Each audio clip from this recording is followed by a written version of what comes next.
Well, hello again, boys and girls. I've thought this week I wouldn't have a load, honestly. Been last load I delivered in Salt Lake City, and I sat there from Monday afternoon until Friday afternoon. And the reason I was sitting there is because there's absolute nothing out there in terms of paying loads. There are some loads out at Salt Lake City area. If you like working for free, I don't like working for free. I like getting paid for my work. But in essence, what I mean by free is the loads that are just basically fuel only.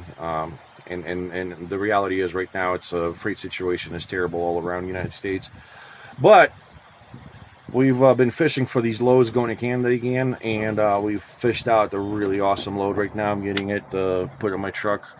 The load is paying $8,000. It's heading from Idaho Falls, Idaho to Langley, British Columbia. That's just around Vancouver area, and then I'm heading to Iditarod, Alberta. That's around it's around Edmonton down there. So it's the round trip is going to be around 1,000 miles or so.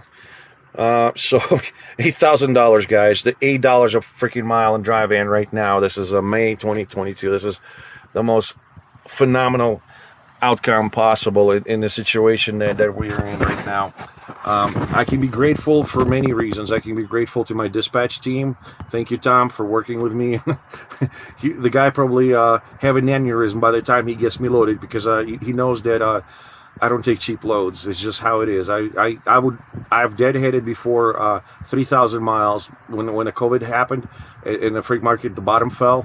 I wasn't going to be the one taking cheap loads. I deadheaded 3,000 miles, went home and said, fuck it all. It can burn in hell. I'm not working for free. So yeah,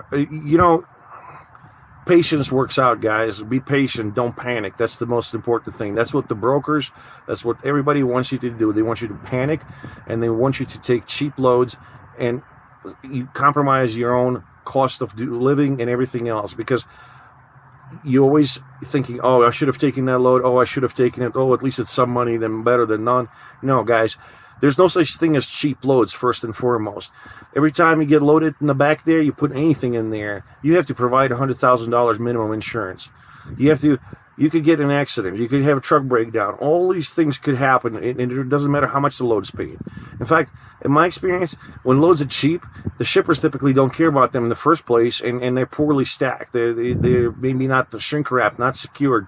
You could be going down the road and the pallet falls apart on you, and then it's insurance claims. All kinds of crap happens, guys. Especially when times get tight, that's when people want to rip you off. So if you're a truck driver right now, do not fall to panic. There are still good paying loads out there. You just have to be in the right place in the right time. You have to fish. Yeah, you're not going to be running every day, but there are good paying loads still out there. So, and yeah, guys, every time you take a cheap load, you're saying, oh, it's just a back haul for me. Just remember, for you, it's a back haul, but for some guy, your money hole is a back haul. And with that logic, you're basically cutting throats to each other. And it's you all circling the drain. We're also circling the drain right now. In fact, basically, the fight on it right now is to swim up top and hope that you end up still floating when the drain's plugged. Because, in essence, with the rates the way they are right now, I can't see half of these carriers that are out here with the debt load and everything staying in business in another 6 months. You have fuel that's way over $6 a gallon. You have rates that are subpar that I wouldn't even take in some instances back in the 2020 when the fuel was $2 a gallon.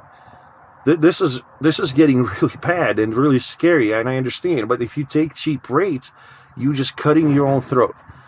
Just like that, and just thinking, oh, I'm going to average it out. No, you won't, because the next load you take is going to be cheaper, and then at some point you can't sustain that. Your truck will break down. You're going to have all these payments. It's just numerous things can happen.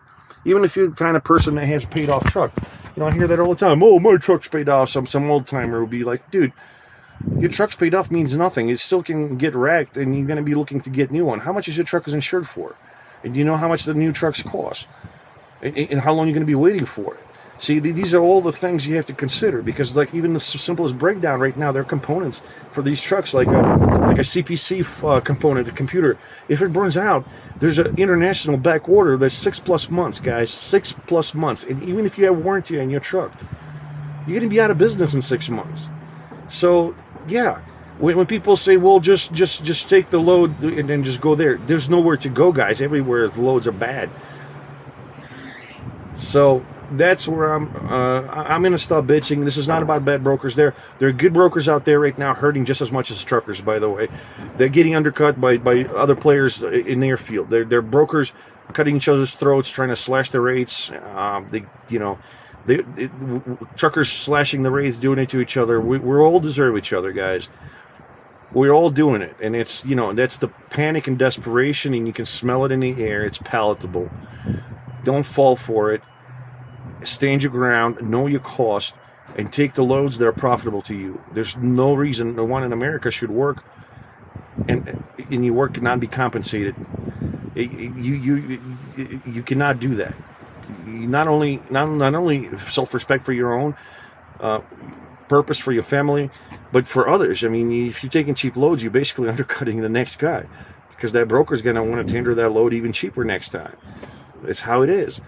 So please, stand your ground. If you must, stay in the truck stop for 2-3 days, but there's going to be a good load. You're going to score a good load.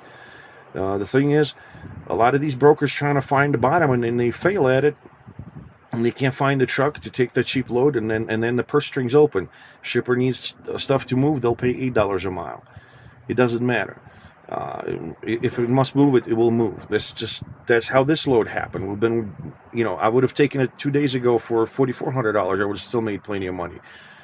But because the brokers tried to play this game, find a cheaper truck, they got it up past the deadline, and now they're paying $8,000 in this load. So yeah, it's a lucky break, but that's how we've been consistently running with my dispatch team. I do end up sitting sometimes 2-3 days between the loads.